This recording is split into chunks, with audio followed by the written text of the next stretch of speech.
అన్నమాట. మరి Donald Trump Greenland మీద ఎందుకు మాట్లాడుతున్నారు? ఈ విషయం చాలా పెద్ద విషయం అండి.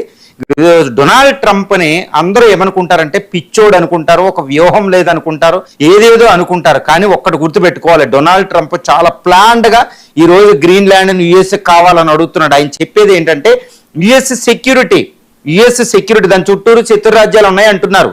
కానీ ఎందుకు గ్రీన్లాండ్ ఆయన ఆక్యుపై చేసుకోవాలనుకుంటున్నారు? ఎందుకు గ్రీన్లాండ్ ఒక మంచు ఉండే ఖండాన్ని అమెరికాలో కలపాలనుకుంటున్నారు అంటే ఈ విషయాన్ని మనం చాలా జాగ్రత్తగా చూడాలి. ఎందుకంటే జోగ్రఫికల్గా భౌగోళికంగా ఈ విషయాన్ని చూడవలసి వస్తుంది.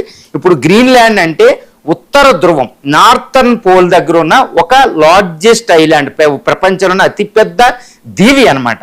కానీ ఈ దీవి మొత్తం విస్తీర్ణం 20 లక్షల చదరపు కిలోమీటర్లు అండి. అంటే 2 మిలియన్ స్క్వేర్ కిలోమీటర్స్ అనమాట. అంటే భారతదేశం 32 లక్షలు అయితే మొత్తం గ్రీన్లాండ్ 20 లక్షల చదరపు కిలోమీటర్లు. అంటే ఊహించుకోండి, అది ఎంత పెద్ద ఖండమో ఊహించుకోండి.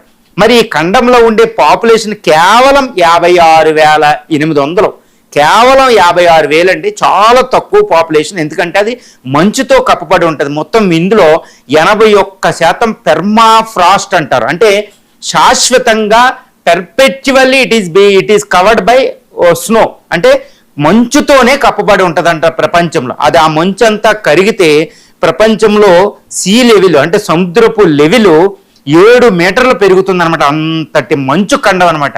మరి ఎందుకు ట్రంప్ కావాలనుకుంటున్నాడు అంటే 2 లక్షల చదరపు కిలోమీటర్లు ప్రాంతం అమెరికాలో